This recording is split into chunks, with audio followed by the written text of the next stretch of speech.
Hi, I'm Rachel from the Entrepreneurship Institute, and we're here to share with you a series of short films about the 7 skills of an entrepreneurial mindset. In this video, we're going to be talking about the skill of being resilient. And I've got with me Head of Careers Kate Daubney and our special guest, Xavier Rodrigues. Thanks, Rachel, and welcome to Xavier.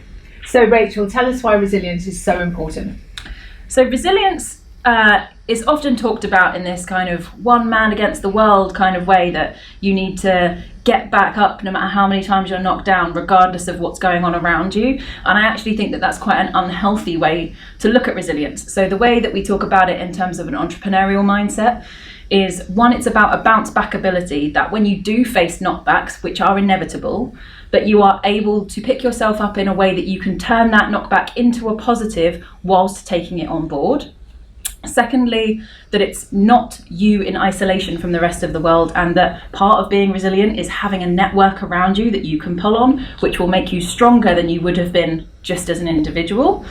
And thirdly, it's about a self-awareness and objectivity to what's going on that will enable you to say at the right point, I'm going in the wrong direction, or I just need to stop. And that it's not an endless thing that you just have to keep going regardless of what's happening. It's, no, I've reached my time, I need to change direction, or it's time to say, I'm going to stop altogether. Does that make sense?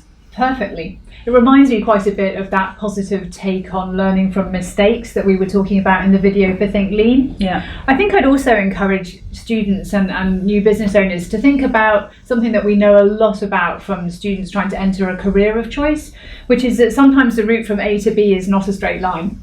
That it can be a non-linear journey, and there are all sorts of twists and turns, and actually understanding that there might be a need for several plans, not just plan A and plan B, but plan C, D, E and F, but also that taking a more circuitous route gives you more learning, and that's always a positive thing. Yeah, definitely. Xavier, how has resilience come into what you do? Well, I am the communications officer for King's Careers and Employability at King's College, and what I do on the side is a lot of freelance work, and I also actually have my lifestyle business.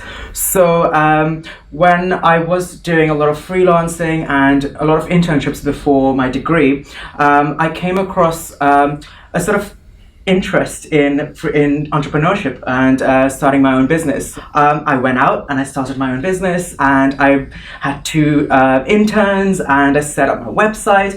And when I did come across a lot of hurdles and a lot of obstacles that I faced in terms of knowing exactly how to run a business, I thought to myself, okay, I will fail if I don't know what I'm doing. So let me take a step back, go get a degree, understand business. I went to King's Business School, and then really understand what the steps are needed to run a business, the knowledge that's needed, the skills and the attributes that are really useful in order to run a business, know exactly what the technicalities are when functioning a business, and how to sort of manage a team even. And that came with some sort of self-awareness of understanding, okay, I need to take a step back and really assess the situation and then go back into it a bit later. Do you think there's a time when you've learned something from being in the workplace that's really helped you as a freelancer in terms of building your resilience? Can you give us an example of that? Of course. I mean, I manage a team of 5 engagement assistants. So we produce things very quickly, and I need to sort of take responsibility for what the team does. In terms of being resilient in this sense, you have to be there for your team. You have to sort of understand how you can improve each person's sort of learning experience in any sort of way. I mean, for example, we have to deal with events getting cancelled or anything happening. We have to sort of deal with it very quickly and sort of take a step back from our normal day-to-day routine, and be sort of being a thought leader is very important in this situation. Making step-by-step plans is really important as well. How do you use your support networks around you to help build your resilience? So I really like feedback. Regardless if it's good or not, I really appreciate feedback, and I sort of look for it in every project that I do, even if it's a small thing. I really like mentors as well. It's just good to have someone on the outside look at you as an individual and say, okay, you're really good at this skill, but maybe this is another area for you to work on, and why not take the opportunity to really develop yourself as a person and try and find someone else that can help you with it. I mean, everyone has been through different things in their lives, and people come with different experiences. Try and implement that as quickly as possible. So context is really important then, isn't it? The situation in which you get that feedback and how it connects to other things, perhaps not always seeing it in isolation, for example, not thinking, this is all the feedback about this one experience that I've had, and understanding that it might relate to solving a problem or moving a mistake forward or progressing or resolving a situation. I think there's also the point on feedback that you don't have to accept all of it. Good point. Right? So sometimes you can be given completely conflicting feedback and you have to make the decision, okay, what feels right about this for me? What do I need to take on board, and actually what do I need to put to one side? And that's part of the self-awareness as well. Yeah. So resilience is sometimes, as you said earlier, about knowing when to stop. Have you got a good example of that? Yes, definitely. I mean, very recently, I had to take a step back from my business and sort of reevaluate what exactly I wanted to do as a person and what were my aspirations.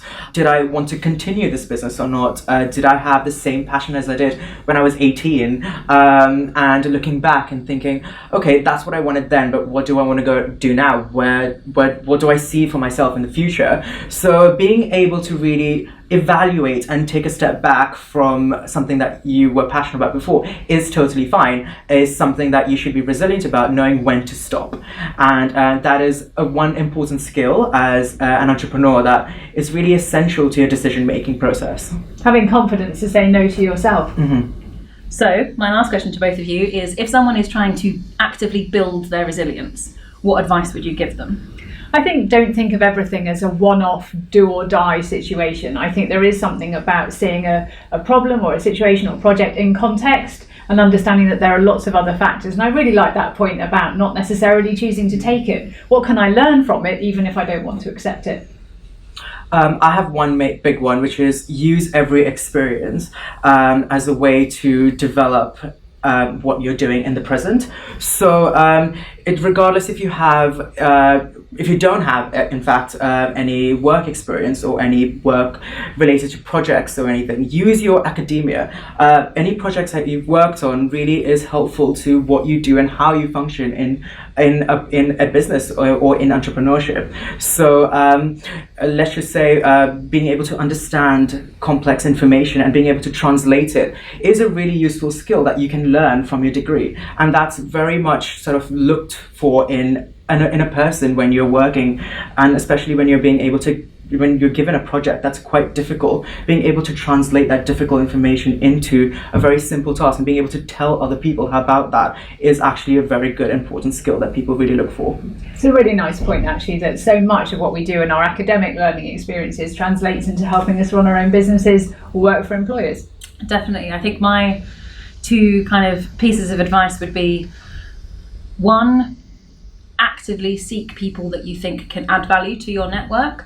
There's a rule of 3 that says you should surround yourself with a third of people that are ahead of you, a third of people that are at the same level as you, and a third of people that are a little behind you that you can help lift up. And I really take a lot of stock in that, and I would actively encourage you to think about who's in your network and how your ratio is kind of working.